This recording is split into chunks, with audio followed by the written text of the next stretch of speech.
the sport, and he has a style that just transcends years and years as he's getting ready to come up in the next match. Let's look at his style years ago. This is 15 years ago, the style of Mark Roth, the very high backswing, almost parallel to the floor.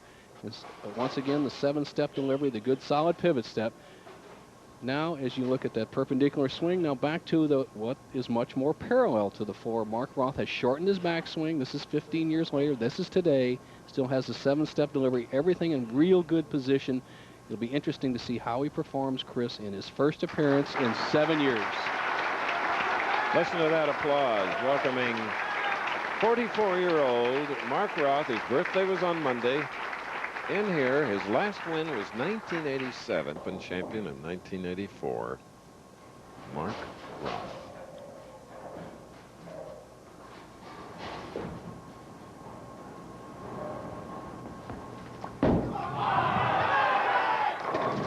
Oh, yes. Mixing it up, Nelson. Like he's never left the scene, partner. 7 years since he's thrown a ball in a championship round, and I'll tell you what, one of the most feared men ever to step on the lanes. He won so many titles, Chris, I believe, by just the other players messing up. And I don't know if Traber feels it, but if Roth starts with an opening double, look out, Dave Traber. Here we go. Key shot, actually, for Roth in the early going. He was a third seat in Buffalo. Made something out of it, too.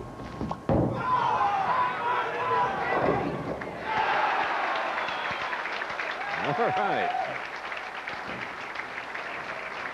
Just patented Mark Roth strikes to start off, just saws the rack, both the first and second frames. Let's see how Traber reacts.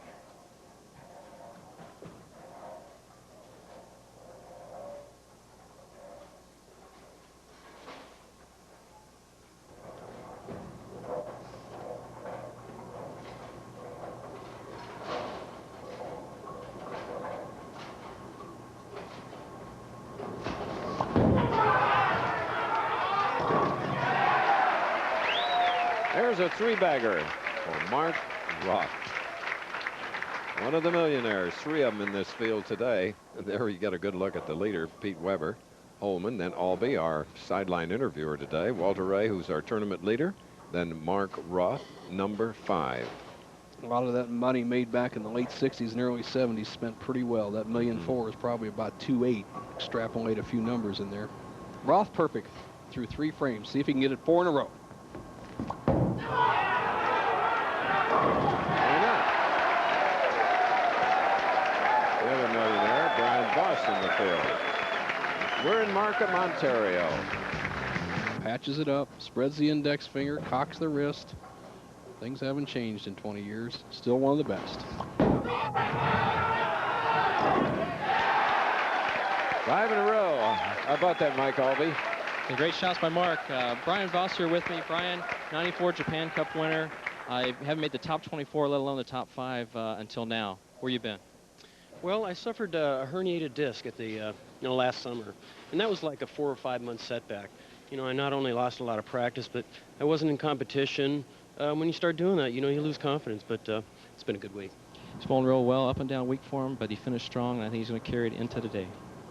Okay. Here's a man who's quickly regaining his confidence if it was ever lost. Mark Roth. Oh.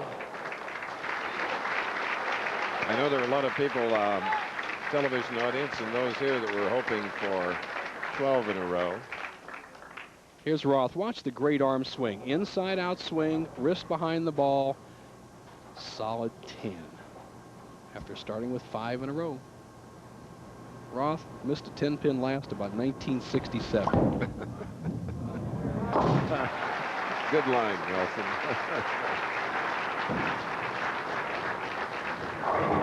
Dick Weber and Mark Roth, best 2 spare and split shooters I've ever seen. Here we go. Traber still in the match, trails by. Mock leads by 21, 7th frame. He started with 5 strikes in a row and left a solid 10 in the 6th.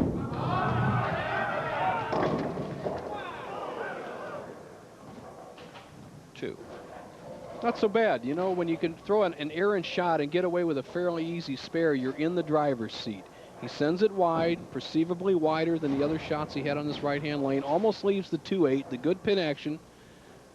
And gets away with an easy spare. The man I said is one of the best spare shooters of all time will hit this right in the face.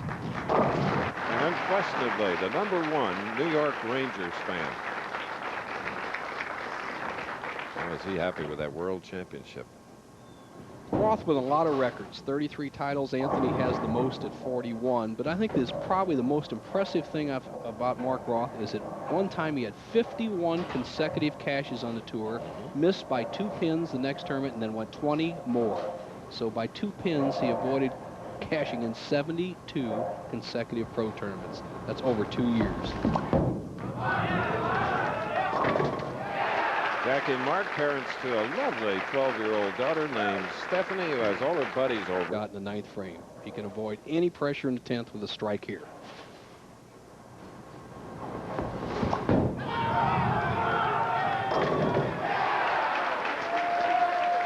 Mark Roth strike.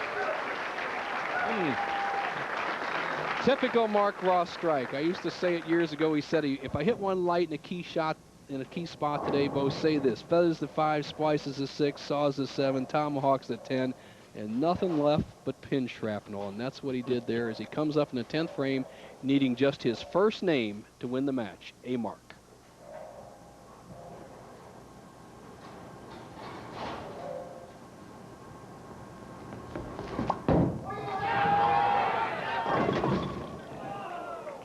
Again at 2. Looks at the scoreboard. Spare Mark will be in the 240s. It'll shut out David Traver.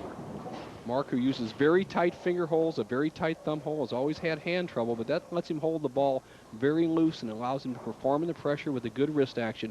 Only needs to knock over this single pin to win the match and go on to meet Brian Boss in the semifinal.